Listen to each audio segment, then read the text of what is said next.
Greetings to Tokyo. This is Shimbashi, and that right there is the Nakagin Capsule Tower. This is a capsule apartment complex from the 1970s, which everyone says is going extinct. But a part of the neighborhood that we're going to be exploring today, which is right there, Shimbashi Station. I'm going to be taking you to the Old Shinbashi Station, which is still here. Actually, we're right here. This is a nice way for you to get an idea of where we are. There's the new Shimbashi Station, and right here in the center is Old Shinbashi Station, built in 1872. Crazy. How you doing, everybody? We're gonna be doing a live stream, I don't know, maybe about 20-25 minutes, take you around this area. I'm not gonna show you Nakagin Capsule Tower because I've already done that in so many other live streams, but just make a note that it is right next to here. The purpose of these capsules were that anybody who bought one could actually relocate this to another area, just like a freight ship. Very cool. And right there in front of us is a recreation of the Old Shimbashi Station. This isn't the actual building from 1872, but a recreation. But what I love about this is that they have actually made a historical space for it. And if you pan up, you can see all of these skyscrapers. There's not just one, there's several modern looking buildings that just give this view a really nice contrast between the old and the new, which is something I think a lot of people look for when they come to Tokyo. Modern Tokyo versus ancient Tokyo, or even the Meiji era Tokyo, which is what this is. You can see that the Old Shimbashi building is made out of stone, which is unique in itself. Old Shimbashi Station. In the back of it, we're going to be going there next. We're going to walk around this. Now they won't get permission to film inside, but I'll tell you this: inside there's a really nice model. It's free. You can see what it looked like back in the olden days, what this whole area is. And train stations in Japan, if you've ever been here, you know that the train stations are all very important to Japanese culture. There's always in front of it, we call them ekimai, loads and loads of shops, services. Sometimes even the town halls are nearby stations because it's a convenient access point, right? A lot of traffic. So I'm going to take you to marker 0, which is a post that's in the back that they still keep here as a remembrance. Even though all of this is recreated, that is not. So let's just read a little bit here. This building produces the external appearance of the first Shimbashi Station, the Tokyo terminus for Japan's first railway line, opened on 14th of October, 1872, as faithfully as possible in its original state. So they did a really good job of trying to recreate this exactly the way it was. The first station building was designed by American architect R.P. Bridgens, 1819 to 91. Construction started on May 1871. It was completed in December of the same year. Western-style buildings were still rare in Tokyo at that time, but the station's imposing design symbolized Japan's modernization in tandem with the westernized rebuilding of Ginza-dori soon after the opening of the railway. So this is a very important marker in the history of Japan. Back in the Meiji era, when they ended the shogun's rule, in 1868 was when the Meiji period started. Emperor Meiji and the government pretty much changed the direction and trajectory of Japan, making it more modernized, westernized, I guess you could say. So that's when the mix of old and new Japan started to come together. Now, Japan still has not lost all of that samurai spirit. I think it's still in a lot of people's hearts here, but they no longer exist. They were banned when the Meiji Restoration came about.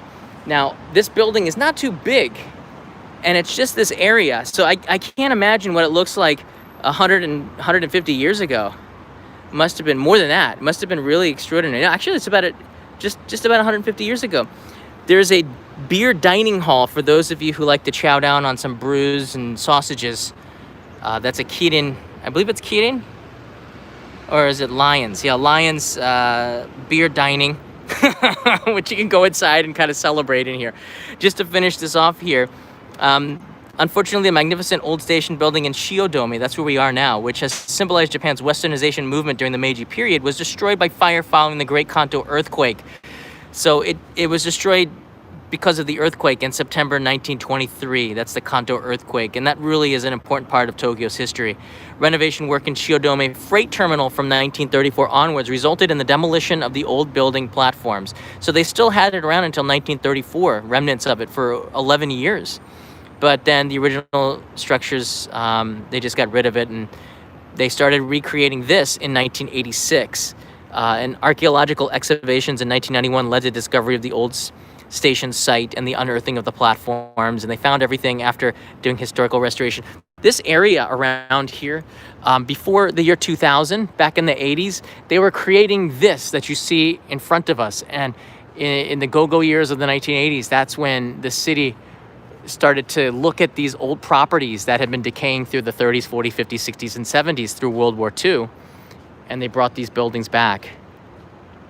And I'm glad that they decided to keep this in 86 and make it kind of a museum. I would love to take you inside, but let me just show you the signage. I think they're pretty strict with no cameras. Is there any way that I could bring you inside to show you what the old building looked like? Here's some pictures here. And, well, it does look very much the same. We're gonna go to the back of the station now, and I'm gonna be able to show you what it looks like. It's almost just like this. Just remember this scene. Remember this scene in this part here, okay? This is from the old ancient building. And it seems like it's actually closed today. That's okay. That's right, Monday is a day where a lot of and there's the beer hall. Monday is the day where a lot of museums are closed. So I picked the tough one. Hey, Irvan is here. Rumor has it that somebody got the lens I suggested. I absolutely did, and it is a beast. And I can't wait to get the camera body to put the lens on it. Yesterday I went lens shopping at Map Camera in Shinjuku. Shane is here. Jeff Ang is here. Hi, John, loving the history lesson. Here's something for the Midnight Snack Run Fun. That is coming up really soon. I don't know when exactly. I thought I would do it by the end of the month, but preparation for the fireworks festival in Omagari, Akita is going as planned, and it's keeping me quite busy with other video editing. I can smell that beer hall. Now you can see behind it a little bit more of the skyscrapers. It is a high place. This is called Shiodome, the site of the old Shimbashi Station. I love coming to these old places and seeing history that was built so long ago, and how revolutionary this building was in a Western style, built by an American architect. Still here. This is the original terminus, this wood. I think this is the original wood, isn't it? Well, I know that the tracks are original. Look at how rusted and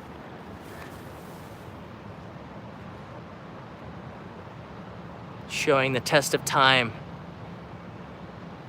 And if we had Happy Rails here, he could tell us the gauge and everything, all the details,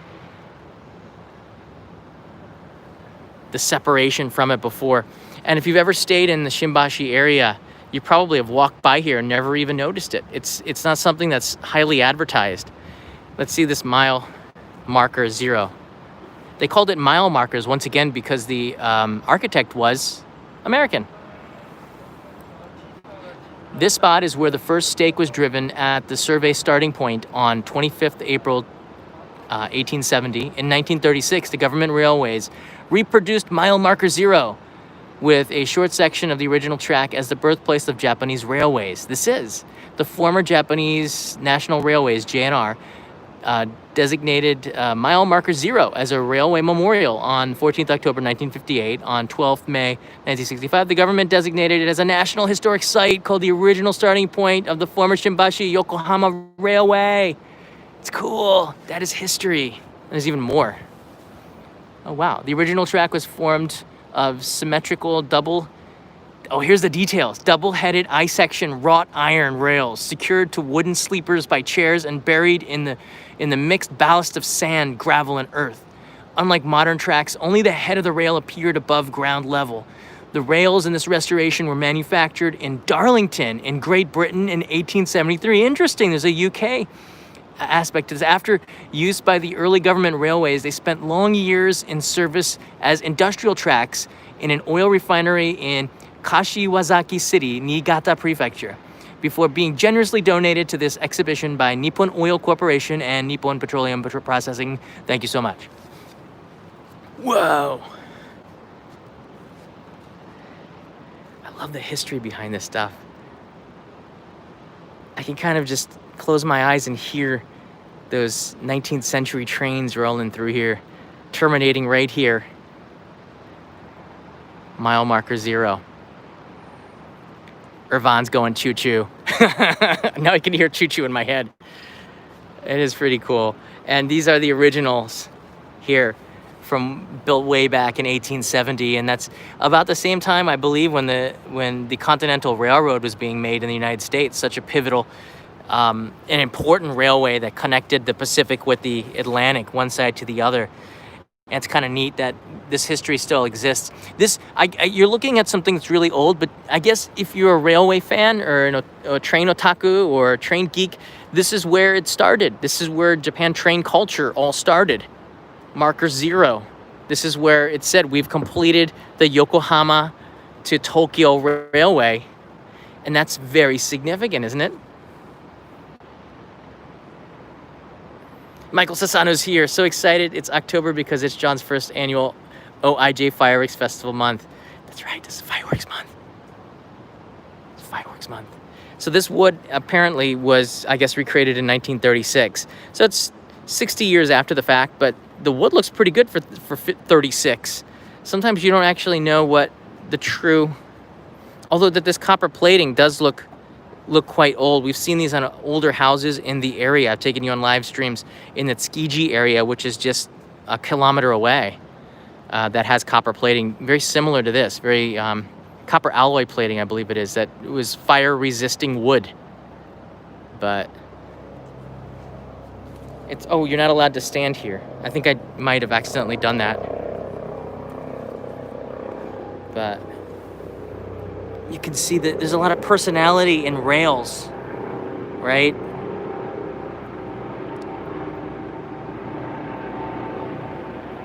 You can see the texture of it, and it tells a story of its own when you look at it really close.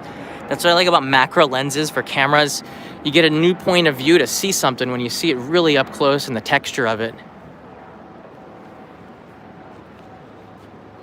And I told you before, remember that picture that I showed you about, I don't know, like 5 minutes ago? Now you can see that they've done a great job of recreating it. It looks as though it had come right out of that photo.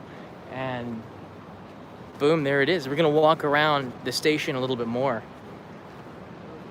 It's just so cool to be here. And again, if you look around, you'll see that I'm just surrounded by skyscrapers. It did not look like this in 1870. I wonder what it did look like. There's another skyscraper over there.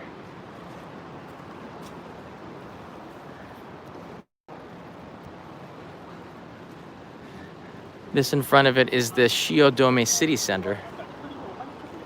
And this is where ANA's headquarters is, the airline.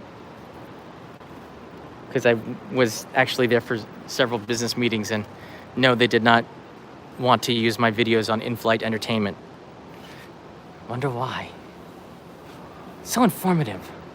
The platform was built with a compacted earth-retaining wall structure. A trench was dug directly below both platform edges and filled with small river boulders. Courses of cut stone were laid on top of this foundation to build retaining walls, and the space between the two parallel walls was filled with compacted earth. Stone from foundations of the abandoned on-site residence of Lord Daimyo Wakisaka.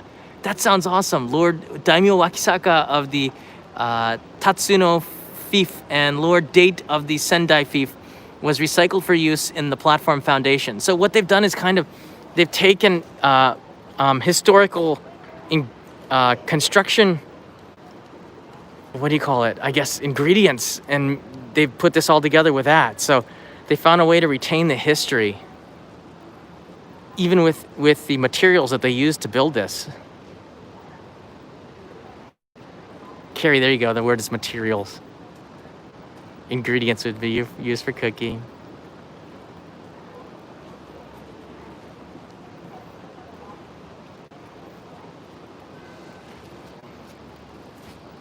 Very cool. All right, let's walk around to the other side. Hey, Brad Fletcher's here. You're right, John. Grand Sumo tournament starts. Hey, we talked about this just recently, didn't we? Yeah, actually, after you asked that question, we got people that were answering online. There's a Freshness Burger across the street from the old station. That's kind of neat. I do like what they've done here. There's some chairs outside where you can eat a lunch, have a bento, kind of relax. Get that feeling of 1870. I guess in 1870 you would smell some horse dung, or wouldn't be as clean smelling. Nor would it smell of beer and pasta. They do have a lunchtime special. Well, when they put the sign like it's Old West. Did they do that on purpose because of the station? New lifestyle. This is not food from 1870. This is beer cuisine.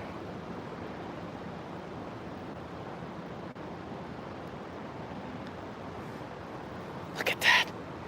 I do like a good curry rice. Pork katsukare, 700 yen. So these are takeout bentos. So you can actually get a bento to go and eat it out there. That's interesting. And of course, you have to get a Sapporo beer because this is a Sapporo beer hall. You have many kinds of ebisu. There's a new brown one, red one. That's not the one that was pictured there. That's been really popular with Kanai's dad. He approved. So this is Sapporo Lions dining hall as part of the recreated Old Shinbashi Station building.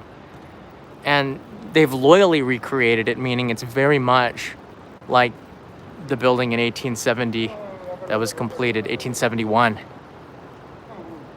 They should make this like a hotel. I would love to stay here, right? You can see the elevator going up right there. That's a pretty cool contrast.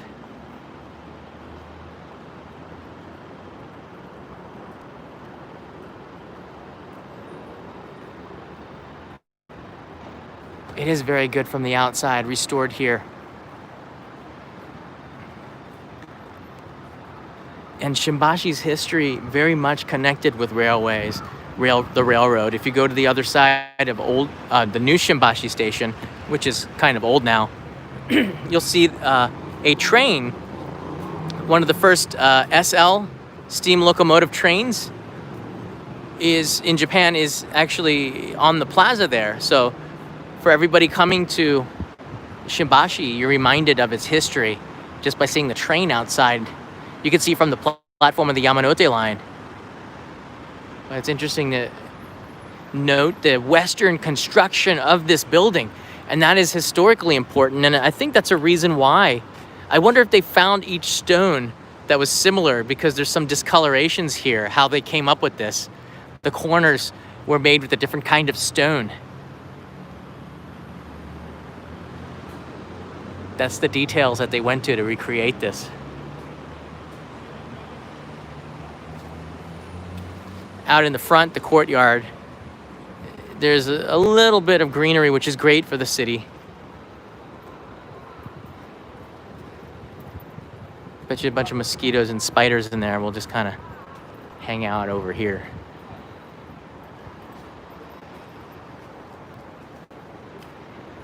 So I guess this is the front. This is the entrance of it. I don't know because I didn't see the model. The model is inside there. Again, it's free to go in there. Don't go on a Monday because museums are closed all over Tokyo and Japan.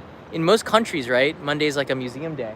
But there's a model in there that shows you the layout from 1870, 1871, and I wish I got a chance to show it to you.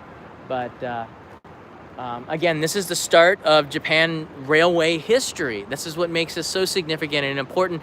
I guess you could come here in like 5 minutes, go take a look and go touch that rail line to get it to feel a little bit of that Meiji history when Japan opened up to the world.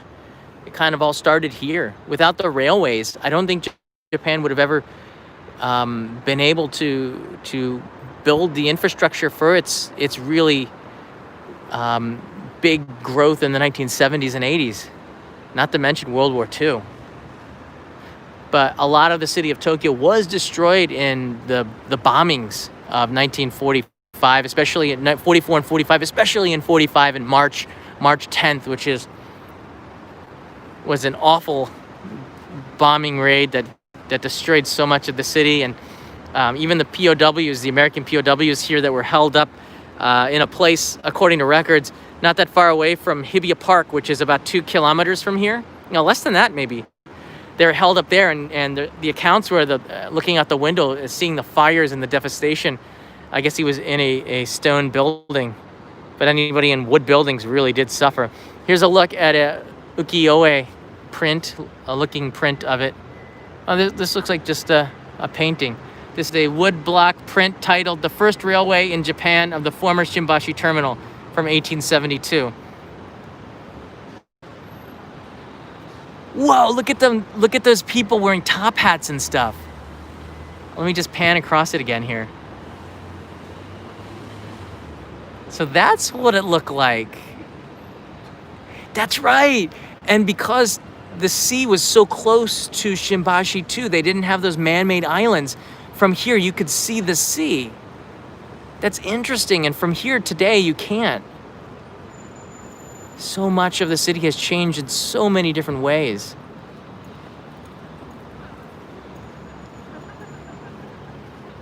Let's see if I can zoom in a little bit. You can see some of those people down there.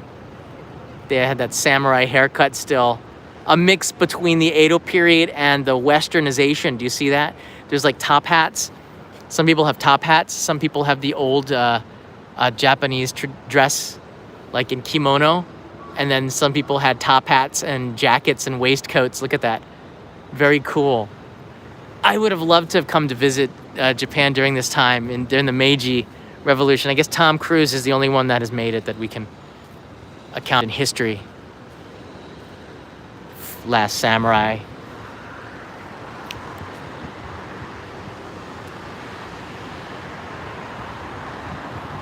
David Kimura's here. Yes, our moderators are doing an incredible job. Matt Engstrom, welcome to the Travelers. You have unlocked some pretty cool emoji, including the fireworks emoji. And I'm coming up with a new one for this month. And I think we're about 30 members away from another emoji. It's pretty cool. All right, in the distance, you could see the Shinkansen rolling by. That's where the Shimbashi building is. Scene of traffic here in Tokyo live. And once again, here's a map of how far you have to walk from Shimbashi Station. Not that far at all. I did a live stream 2 days ago, and it started right here at the Ginza Station exit, depending how you look at it. If you leave out of here, and this is where the Ginza line is, so if you come from Shibuya, you just get off of the Shimbashi Station, you'll come out here, exit 3 or exit 2. Just walk straight. Boom. Right here, Old Shinbashi building, and then if you keep going, you can get to the where I'm going to take you for the last place is Nakagin Capsule Towers, which I believe is just over here. I think I'll take you over there in a second. So that's very easy to get to. Tokyo Station is this way, Shinagawa is that way, and yeah, you can come on the Oedo line if you're in Roppongi. It's not too far away from here. Right over here, just point of interest, is the Miyazaki Clock. So if you're a Ghibli fan, you can go and see the Miyazaki Clock, which strikes on the hour and plays a little animation and music. It's very cool to see. I have a live stream on that as well. So let's say goodbye to the Old Shimbashi building, Old Shinbashi Station. Very cool to see this. And we're going to roll over this way. And I didn't take you in this direction last time. Last time we went the other direction. Across the street is a really big Don Quixote. I bought a bicycle there. That's where I bought my bicycle in 2004. Oh no, 2005. I bought a bicycle here, and then I rode that bicycle all the way from Tokyo to Kyoto. I remember now. What? This is such, oh wow, everything just flooded back to me, all my memories. I bought a bicycle there in 2005, and I rode my bicycle from Tokyo to Kyoto on the Route 1. It took me 5 days. I was YouTubing before YouTube. It's a true story. If you beg, if you ask kindly, I might put that up on the Go channel, maybe the old 2004, 2005 Tokaido Mama Cherry bike ride. I look 15 years younger.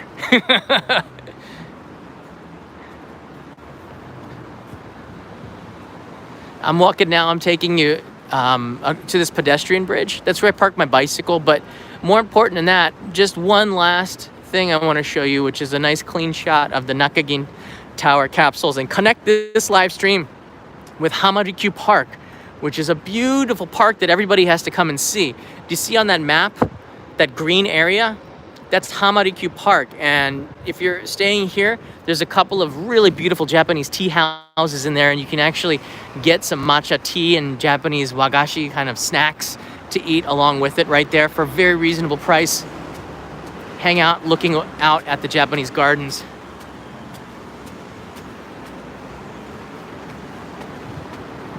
There it is right there.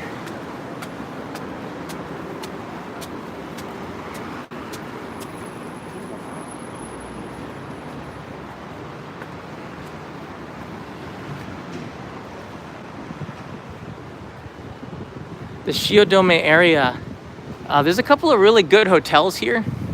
It is convenient to stay here because you have access to the Yamanote line, the Ginza line, the Yuri Kamome line that takes you to Odaiba. Wow, Oedo line, and the buses here.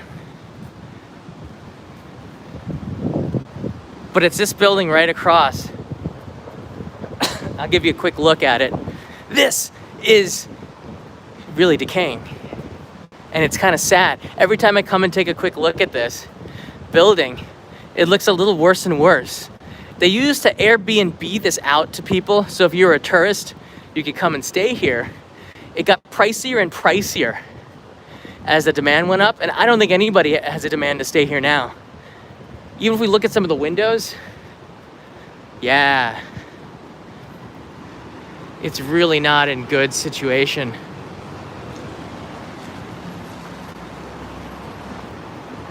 Looks like a washing machine, doesn't it?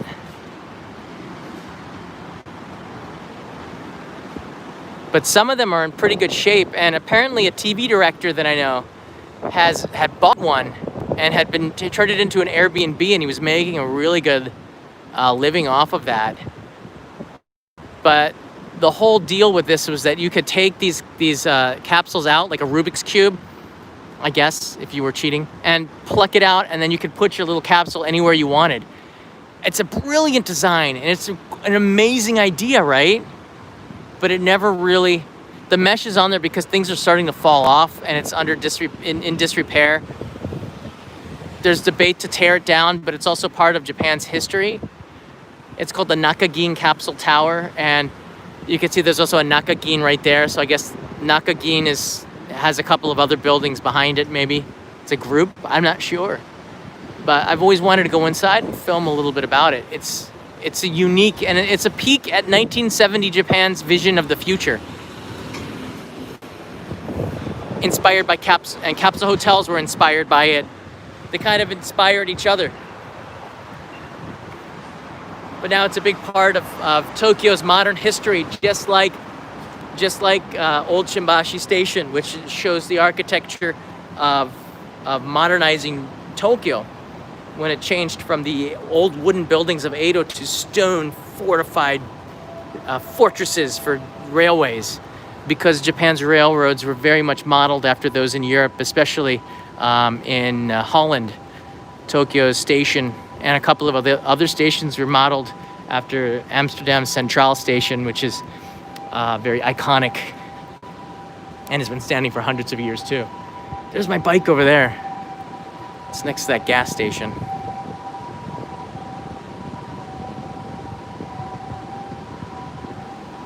If If you like these live streams, historical tours around Tokyo, give me a thumbs up to encourage me to do more of these, because I think more YouTubers in English should show you some of the historical attractions of Japan. Not too many of them.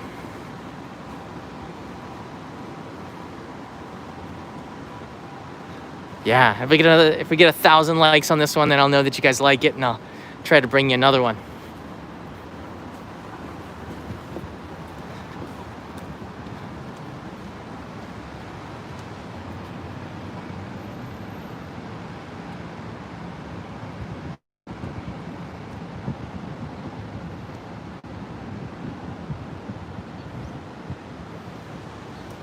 All right. Any last questions? Image Ali, only in Japan, drinking game, take a drink every time he mentions his bike. Yeah, my bike's over there. It's a nice bike. I bought the bike at this store. Bike. It's probably taking a big swig. And that's Shimbashi Station, the new one over there. My leg is not doing good.